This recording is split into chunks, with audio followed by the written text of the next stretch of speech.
In this video, we will see how to write the slope-intercept form of a line given 2 points on that line. In the last video, we explored how to write the slope-intercept form of a line given the slope and 1 point. In this video, we will not be given the slope, we will be given 2 points, and we will go through that process. I'm looking on page 288, and I will do 5 examples from this section. We'll first start with number 25. We have the point 2, -3, and the point -3, 7. Well, if we remember, if we have a point, we're going to use point slope form, which is, again, y minus y1, which is equal to m times a quantity x minus x1, where x1, y1 is a point, and m is the slope. Now I don't have the slope here, so I have to find it. So I'm going to use my slope formula, which is delta y over delta x, or y2 minus y1 over x2 minus x1, which in this case will be 7 minus -3, 7 minus -3, not to be confused with this 7 and this -3, 7 minus -3 over -3 minus 2. 7 minus -3 is the same thing as 7 plus 3, so that will give me 10. -3 minus 2 is a -5, so I can simplify this to a -2. Well, now I have a slope, now I have m, and I have one of the points. So I can substitute it into the equation. And from what we saw in classes, it doesn't matter which point we substitute in. So for just for this first example, we'll substitute in both points to show that it doesn't matter. And in the next few examples, we'll just choose one of the 2 points. So here, I can say, well, y minus 7, we'll use this point here, y minus 7 is equal to -2 times the quantity x plus 3. We have y minus 7 is equal to -2x minus 6, or y equals -2x plus 1. And if you'd like, you can pause the video and solve it yourself to check your answer. But here it is in, again, slope-intercept form.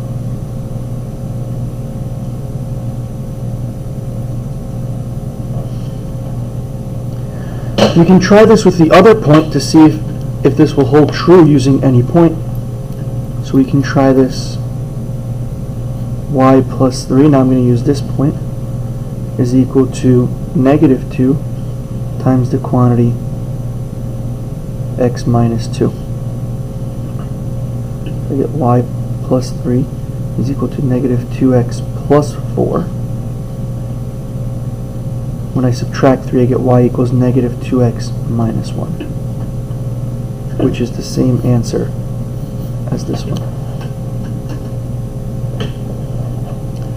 The next example we'll look at is number 26. The 2 points given to us here are 0, -5, and 3, 4. Again, I'm going to find the slope. I'm going to find the slope here, so I'm going to say 4 minus -5 over 3 minus 0. 4 minus -5, excuse me, 4 minus -5, or 4 plus 5 is 9, 3 minus 0 is 3. This simplifies to 3, so my m here is 3. So I can use point slope form. Y minus 4 is equal to 3 times the quantity x minus 3. Y minus 4 is equal to 3x minus 9. Add 4 to both sides and I get y equals 3x minus 5.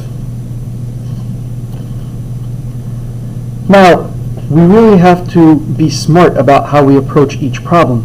And if I look at this equation, or if I look at these 2 points, I might say, hey, this point is a little different. In fact, this point has a 0. Why don't I use a point with a 0 and substitute it in? Okay, let me use this point instead. y plus 5 is equal to 3 times the quantity x minus 0.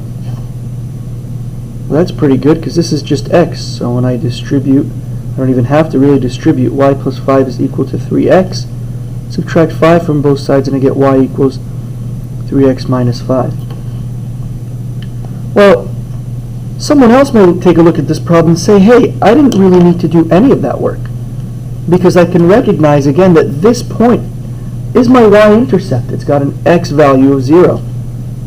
So if I know that my slope is 3 over 1, so I can just write it as y equals mx plus b right away. Y equals 3x. I know my y-intercept is negative 5. Y equals 3x minus 5. So I have to be smart about the way I approach each problem, and I have to take a look at the pieces of information that are given. The next problem we'll do will be number 31. We'll do 3 more. Number 31. And the points here in number 31 are 5, negative 6, and 5, negative 3. Again, if I want to calculate the slope, I can say negative 3 minus negative 6 over 5 minus 5. I get 3 over 0. Well, 3 over 0, that's an undefined slope. This right here is undefined. Can't divide by 0. It's an undefined slope. Undefined slope means it's a vertical line. And that one's easy for me. I just know the equation of any vertical line is x equals a. Well, what is a in this case? What does x equal? I can see that it's 5. So for this one, x equals 5. And I'm finished.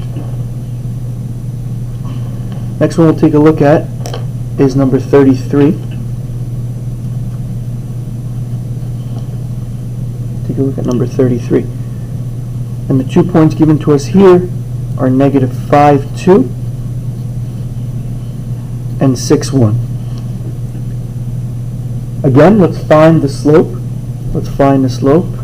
M is 1 minus 2, 1 minus 2 over 6 minus negative 5. Well, 1 minus 2 is negative 1. And 6 minus negative 5 is the same as 6 plus 5, or 11. So negative 1 over 11. In this example, I'll just use the point 6, 1. Say y minus 1 is equal to negative 1/11 times x minus 6.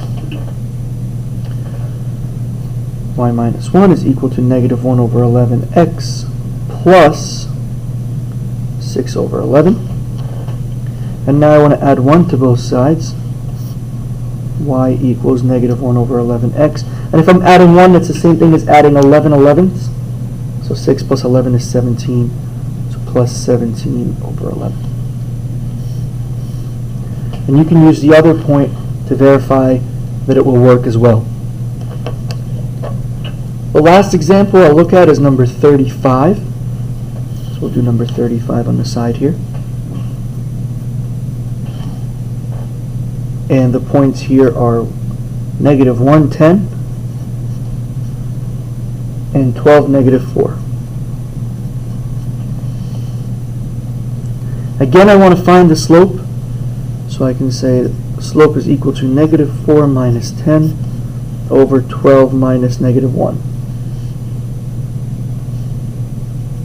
Well, negative 4 minus 10 is negative 14. 12 minus negative 1 is positive 13. Might be a little bit funky with those numbers, 14 over 13. Y plus 4 is equal to negative 14 13ths times the quantity x minus 12. Y plus 4 is equal to negative 14 over 13x plus, and now I have to go ahead and multiply 12 times 14.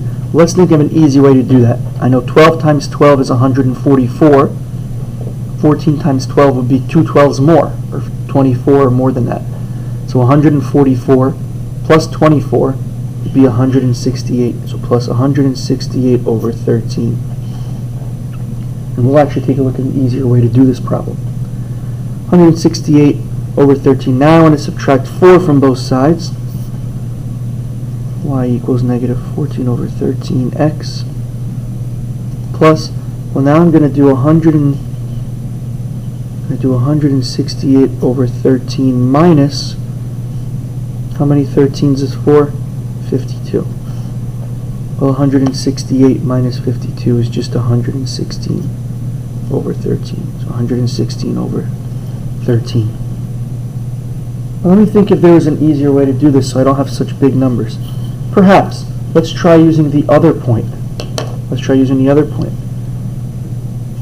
Y minus 10 is equal to negative 14 over 13 times the quantity x plus 1.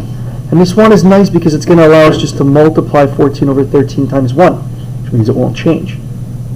So y minus 10 is equal to negative 14 over 13x minus 14 over 13.